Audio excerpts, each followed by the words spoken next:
दोस्तों, आज हम एक ऐसी दुनिया में सफर करने वाले हैं जो रहस्यों से भरी है। एक ऐसी जगह जहां हर पत्ता एक कहानी कहता है और हर नदी एक गहरा राज छिपाती है। हम बात कर रहे हैं अमेज़न के वर्षावन की, पृथ्वी का फेफड़ा। ये जंगल सिर्फ पेड़ों का घर नहीं है, ये जंगल पौधों का घर भी नहीं है। ये एक जीवित सांस लेती हुई दुनिया है। यहाँ की हवा में नमी है, मिट्टी में जिंदगी है और हर कोने में रोमांच है। कल्पना कीजिए, घने पेड़ों की छतरी जहां सूरज की रोशनी भी जमीन तक पहुंचने के लिए संघर्ष करती है। यहाँ अजीबो गरीब आवाजें गूंजती हैं, कभी किसी बंदर की चीख, कभी किसी अनजान पक्षी का गीत। ये एक ऐसी जगह है जहां प्रकृति अपने सबसे शक्तिशाली और सबसे रहस्यमयी रूप में मौजूद है। इसी रहस्यमयी दुनिया के अंधेरे पानी में एक ऐसा जीव रहता है जिसके नाम से ही दिल में एक सिहरन दौड़ जाती है। वह है एनाकोंडा, पानी का अजेय सम्राट। ये कोई साधारण सांप नहीं है, ये एक किंवदंती है, एक मिथक है जिसे अमेज़न की आत्मा का प्रतीक माना जाता है। इसकी विशाल काया और खामोश चाल इसे जंगल का सबसे खतरनाक शिकारी बनाती है। जब यह पानी में फिसलता है तो लहरें भी शांत हो जाती हैं, मानो वे भी इसके सम्मान में झुक गई हों। अमेज़न की एक शांत दलदली खाड़ी में जहां पानी ठहरा हुआ है और लिली के पत्ते सतह पर तैर रहे हैं, एक नए जीवन का आगमन होता है। कोई घोंसला नहीं है, कोई अंडे नहीं है। माँ एनाकोंडा अपने शरीर के अंदर ही अपने बच्चों को पालती है और फिर उन्हें सीधे पानी में जन्म देती है। एक एक करके लगभग 2 दर्जन छोटे छोटे सांप पानी में फिसलते हैं। ये नन्हे एनाकोंडा अपनी माँ के विशाल आकार के बिल्कुल विपरीत केवल पेंसिल जितने मोटे और लगभग 2 फीट लंबे होते हैं। जन्म लेते ही वे एक खतरनाक दुनिया में अकेले हो जाते हैं। माँ एनाकोंडा उन्हें जन्म देने के बाद उनकी कोई परवाह नहीं करती। अब उन्हें अपनी रक्षा खुद करनी है। यह प्रकृति का पहला और सबसे कठोर सबक है। जीवित रहना है तो लड़ना होगा। इन नन्हे सांपों के लिए दुनिया खतरों से भरी है। जिस पानी में उन्होंने जन्म लिया है वही उनका सबसे बड़ा दुश्मन भी बन सकता है। पानी में पिरान्हा मछलियों के झुंड हैं जो किसी भी कमजोर जीव को पल भर में अपना शिकार बना सकते हैं। पानी के ऊपर कैमन बड़ी बड़ी शिकारी चिड़ियाओं घात लगाए बैठी हैं, जिनकी तेज नजरें पानी में होने वाली हर हलचल पर टिकी होती हैं। इनके पास न तो अपनी माँ का विशाल आकार है और न ही अनुभव। अमेज़न का वर्षावन सिर्फ एक जगह नहीं है, यह एक जीवित इकाई है। यहाँ हर चीज एक दूसरे से जुड़ी हुई है। विशालकाय पेड़ जो आसमान को छूते हैं, एक घनी छतरी बनाते हैं जो जंगल की जमीन को एक स्थायी धुंधलके में रखती है। यह धुंधलका एनाकोंडा जैसे शिकारियों के लिए एक परफेक्ट छिपने की जगह है। जंगल की जमीन सड़े हुए पत्तों की एक मोटी परत से ढकी होती है। कीड़े मकोड़े, मकड़ियाँ, छोटे जीव, ये छोटे जीव बड़े जीवों का भोजन बनते हैं। एनाकोंडा इस जटिल दुनिया का एक महत्वपूर्ण हिस्सा है। यह जंगल जितना सुंदर है उतना ही खतरनाक भी है। यहाँ हर कदम पर खतरा है। पेड़ों की शाखाओं पर जहरीले सांप लटके रहते हैं, पत्तों के नीचे बिच्छू छिपे होते हैं। पानी में ऐसे जीव रहते हैं जो आपको पलक झपकते ही अपना शिकार बना सकते हैं। यहाँ तक कि पौधे भी खतरनाक हो सकते हैं। लेकिन अमेज़न सिर्फ खतरों का घर नहीं है, यह अजूबों की दुनिया भी है। मकाऊ तोते, रंगीन पंख, नीला मॉर्फो, चमकते पंख, गुलाबी डॉल्फिन, नदियों में तैरती जुगनू, रात में जगमगाहट, हवा में फूलों की मीठी खुशबू। एनाकोंडा इन सभी अजूबों के बीच रहता है। वह इस जादुई दुनिया का एक खामोश दर्शक है। जैसे जैसे एनाकोंडा बड़ा होता जाता है, उसका आत्मविश्वास और उसकी ताकत भी बढ़ती जाती है। वह अब छोटा मोटा शिकार नहीं करता, अब उसकी नजरें बड़े शिकार पर होती हैं। वह पानी का राजा है। अमेज़न की धीमी गति से बहने वाली नदियां, दलदल झीलें, उसका शरीर पानी में रहने के लिए ही बना है। उसकी आंखें और नथुने उसके सिर के ऊपरी हिस्से में होते हैं, जिससे वह पानी के नीचे छिपकर भी देख और सांस ले सकता है। यह उसे एक अदृश्य शिकारी बनाता है। उसका गहरा धब्बेदार रंग उसे पानी और कीचड़ में घुल-मिल जाने में मदद करता है। वह एक तैरती हुई लकड़ी की तरह लग सकता है या पानी के नीचे की परछाई की तरह। उसकी शिकार करने की तकनीक धैर्य और शक्ति का मिश्रण है। वह घात लगाकर हमला करता है। वह घंटों, कभी कभी दिनों तक बिना हिले डुले इंतजार कर सकता है। कैपिबारा, हिरण, युवा कैमन, एनाकोंडा बिजली की तरह हमला करता है। एनाकोंडा की सफलता का राज सिर्फ उसकी ताकत में नहीं, बल्कि उसकी बुद्धिमानी और रणनीतियों में भी छिपा है। वह अपने शिकार की आदतों को समझता है।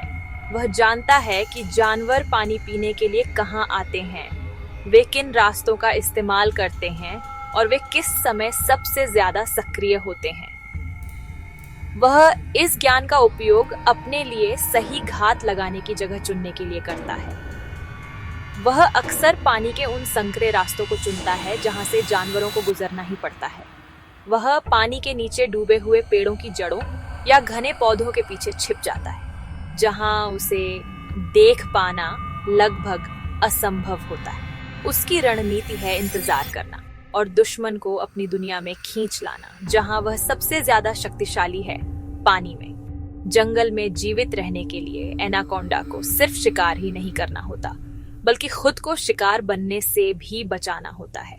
जब वह छोटा होता है तो उसे कई शिकारियों से खतरा होता है, लेकिन जैसे जैसे वह बड़ा होता जाता है, उसके दुश्मनों की संख्या कम होती जाती है। एक वयस्क एनाकोंडा का जंगल में लगभग कोई प्राकृतिक दुश्मन नहीं होता, सिवाय एक के, जैगुआर। एनाकोंडा की एक और दिलचस्प रणनीति है उसकी गंध की भावना का उपयोग करना। सांपों की जीभ 2 भागों में बंटी होती है और वे लगातार अपनी जीभ को बाहर निकालते रहते हैं। अमेज़न के सिंहासन के लिए लड़ाई कभी खत्म नहीं होती। एनाकोंडा भले ही पानी का राजा हो, लेकिन उसे अपने राज को लगातार बचाना पड़ता है। उसका सबसे बड़ा प्रतिद्वंद्वी और दुश्मन है जैगुआर, जंगल का राजा। जैगुआर एक शक्तिशाली बिल्ली है। उसके जबड़े किसी भी दूसरे शिकारी से ज्यादा मजबूत होते हैं। वह पानी से नहीं डरता। वह एक बेहतरीन तैराक भी है। जब एक भूखा जैगुआर और एक बड़ा एनाकोंडा आमने सामने आते हैं, तो यह एक महाकाव्य लड़ाई होती है। जैगुआर अपनी फुर्ती का इस्तेमाल करता है। वह तेज पंजों से वार करता है। वह शक्तिशाली जबड़ों से काटता है। एनाकोंडा अपनी ताकत पर निर्भर करता है। एनाकोंडा अपनी जकड़ने की क्षमता पर निर्भर करता है। इस लड़ाई का नतीजा कुछ भी हो सकता है और अक्सर दोनों ही शिकारी गंभीर रूप से घायल हो जाते हैं। एनाकोंडा का एक और शक्तिशाली सौम्य प्रतिद्वंद्वी है black caiman. Black caiman Amazon में पाया जाने वाला सबसे बड़ा मगरमच्छ है। यह भी पानी का एक प्रमुख शिकारी है। एनाकोंडा और ब्लैक कैमन अक्सर एक ही शिकार के लिए प्रतिस्पर्धा करते हैं। कभी कभी वे एक दूसरे का भी शिकार करने की कोशिश करते हैं। एक बड़ा एनाकोंडा एक छोटे कैमन को आसानी से अपना शिकार बना सकता है। दोस्तों, एनाकोंडा के बारे में कुछ ऐसी बातें हैं जो आपको हैरान कर देंगी। क्या आप जानते हैं कि एनाकोंडा शब्द का असली मतलब क्या है?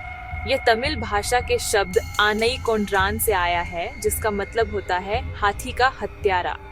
यह नाम शायद एशियाई अजगर के लिए इस्तेमाल किया जाता था, लेकिन समय के साथ यह दक्षिण अमेरिका के इस विशाल सांप के साथ जुड़ गया।